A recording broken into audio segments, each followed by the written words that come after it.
de hoy les tenemos preparado un programa muy especial, ya que abordaremos los temas de la lógica en la política. Para empezar, aunque no lo parezca, la vista de los políticos se puede ver desde los pensamientos filosóficos, comenzando porque todo lo que nos expresan se basa en argumentos. Ahora iremos con nuestra reportera Andrea, que nos explicará más a fondo acerca de estos argumentos. ¡Vamos contigo, Andrea! Para empezar, vamos a entender qué es un argumento. Un argumento aparece cuando hay que defender un punto de vista u opinión, que al exponerla se asume como propio y se orienta al interlocutor a la aceptación de este mismo. El argumento se compone de premisas y conclusiones. Ahora veremos un ejemplo de argumento de Luis Colosio de 1994. Sabemos que ser herederos de la Revolución Mexicana es un gran orgullo, pero ello no garantiza nuestra legitimidad política. La legitimidad debemos ganarla día con día, con nuestras propuestas, con nuestras acciones, con nuestros argumentos. De este video podemos concluir lo siguiente. Como primera premisa, los priistas sabemos que ser herederos de la Revolución Mexicana es un gran orgullo. Segunda premisa, pero ello no garantiza nuestra legitimidad política. Y por conclusión sería, por lo tanto, la legitimidad debemos ganarla día con nuestras propuestas. Ahora veremos la clasificación de argumentos. El argumento deductivo es aquel que es de la observación general a una observación particular. El argumento inductivo es al revés, de la observación particular a una observación general. Y finalmente está el argumento abductivo, que consiste en buscar una hipótesis explicativa que dé cuenta de hechos presentes. Veremos un ejemplo de este argumento con un video del candidato a presidente Ricardo Anaya. Seguramente muchas y muchos de ustedes saben que las pistas de los aeropuertos se construyen siempre de tal manera que los aviones en el despegue reciban el viento en contra. Un avión no puede despegar con el viento a favor. Un avión necesita viento en contra, porque ese viento en contra que resiste, a la vez apoya para que el avión se pueda levantar. Como pudimos observar en este video, la primera premisa sería: las pistas de los aeropuertos se construyen siempre de tal manera que los aviones en el despegue reciban el viento en contra. La segunda premisa: un avión no puede despegar con el viento a favor, un avión necesita el viento en contra. Por lo tanto, en conclusión, ese viento en contra que resiste a la vez apoya para que el avión se pueda levantar. Aunque no lo parezca, los discursos políticos no son sencillos de elaborar. Para poder hacerlo, tenemos que tomar en cuenta diversos aspectos que nos explicará Ivette a continuación. Muy buenas tardes. Bienvenidos a la sección Escolta Libre. Ahora vamos a hablar de las partes generales que integran el escrito argumentativo. Pero, ¿cómo se construye? Número 1. Presentación e introducción. Es básicamente el tema. Aquí nos presentan una finalidad que es captar la atención y en él despertar un interés. El tema es de lo que se va a hablar, que es prácticamente determinar el comienzo de un texto. Mexicanos, me dirijo a ustedes para tratar un asunto de gran importancia para nuestro país. Me refiero a los acontecimientos recientes que afectan la relación entre México y los Estados Unidos. Introducción. El presidente empieza la introducción refiriéndose al tema que va a desarrollar a lo largo de su discurso, hablando de la relación de México y Estados Unidos. Número 2. Exposición del tema. Es la postura que se mantiene alrededor de todo el discurso. Puede aparecer al principio o al final. Se podría decir que es la opinión o hipótesis. Hace poco más de un año, como responsable de dirigir la política exterior del país, establecí dos principios fundamentales que habrían de guiar nuestra relación con la administración del presidente Donald Trump. Primero, salvaguardar ante todo el interés nacional, nuestra soberanía y la dignidad de los mexicanos. Y segundo, mantener una visión constructiva y abierta que nos permitiera superar diferencias, enfrentar retos comunes y alcanzar acuerdos. Exposición de la tesis. Nuestro presidente nos plantea las dos posturas que va a desarrollar a lo largo del tema. Número 3.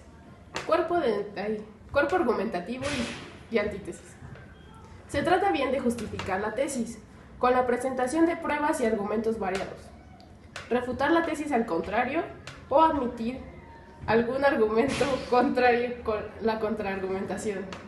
Hemos sido congruentes con esta visión. Argumentativo antitesis. Aquí nuestro presidente expone las ideas y después refuta la tesis que anteriormente había expuesto el presidente Donald Trump.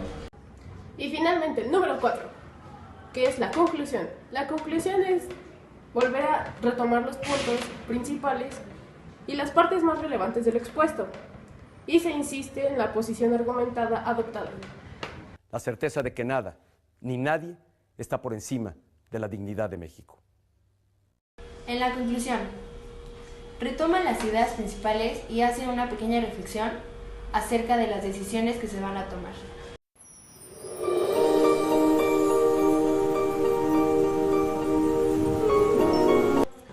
Así como hay buenos argumentos, también podemos encontrar errores que nosotros pasamos por altos. A estos les llamamos falacias. A continuación, nuestra reportera Paulina va a explicarnos más sobre estas. La falacia es un tipo de argumento que nos conduce a conclusiones erróneas. Pasa cuando nos basamos en deducciones sin fundamento. Por ejemplo, se usa en la política para lograr las decisiones electorales. De que México tiene que cambiar, nadie tiene duda. El PRI ya se va. La pregunta es ¿qué tipo de cambio quieres? ¿El de Andrés Manuel? A mi parecer con una visión ya anticuada de México y del mundo. ¿O el del Frente? Con una nueva manera de gobernar y un verdadero plan que utilice todos los recursos y las tecnologías para resolver nuestros problemas hoy y llevar a México a un futuro mejor. Ricardo Anaya, de Frente al Futuro. En el video que acabamos de ver, podemos apreciar una falacia informal ad hominem. Esto quiere decir a la persona. Este razonamiento consiste en que en vez de presentar razones adecuadas para debatir una posición, se ataca a la persona que argumenta y no al argumento. Otro ejemplo puede ser, citando a Margarita Zavala, en la oración, si esta política gana, nuestro país pierde y yo quiero que México gane, podemos identificar una falacia de apelación a la fuerza ad baculum, que nos dice que en este razonamiento no se aportan razones, sino recurre a la amenaza o al miedo. Permite vencer, pero no convencer. Les voy a hablar sobre las falacias más usadas en los discursos de Calderón. La responsabilidad de la violencia es de los violentos. La responsabilidad del crimen es de los criminales, y no de las autoridades que nos decidimos a combatir a esos criminales.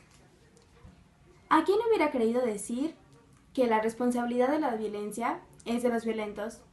Contiene información novedosa y relevante que no hubiéramos podido intuir. Le aclaro que este enunciado, más que aportar información, es un buen ejemplo de falacia de petición de principio. Este tipo de falacia se caracteriza porque con anterioridad a la conclusión se ha dado la información que se desea concluir. Al decir la responsabilidad de la violencia, ya estamos incluyendo a los violentos, de manera que afirmar que es de los violentos es una obviedad que no aporta nada. Esta falacia, por lo tanto, finge ser un razonamiento, aunque en el fondo es solamente un pseudo razonamiento.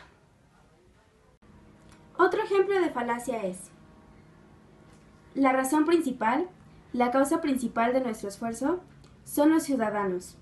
Son las familias mexicanas que demandan, y con toda razón, un México seguro, un México de paz, con justicia duradera.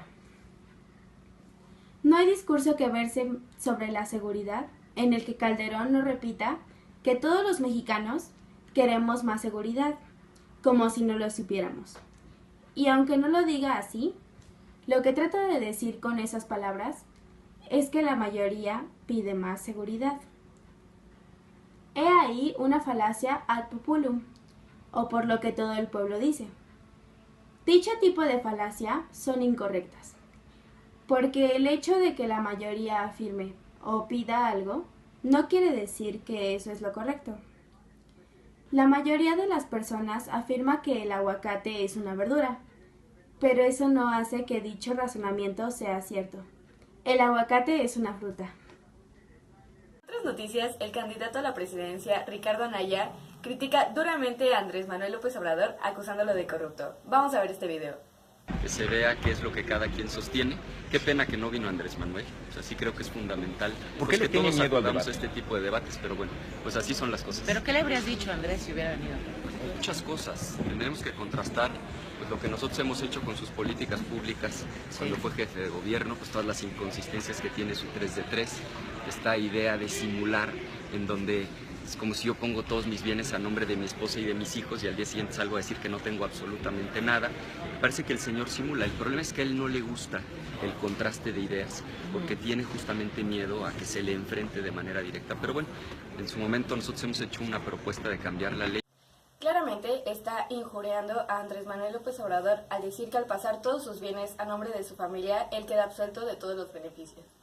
A este tipo de crítica donde se ultraja a alguien se le conoce como denostar. Ha llegado a su fin. No sin antes decir que ha sido magnífico el haber aprendido algo sobre la lógica dentro de cosas y situaciones vistas y escuchadas cotidianamente. Es de gran importancia saberlo, el estar informado y tener los conocimientos sobre temas como son los argumentos, falacias e incluso conocer las partes de un discurso político. No se pierdan Denostando la Opinión, mañana a las 19 horas por su canal. Buenas noches.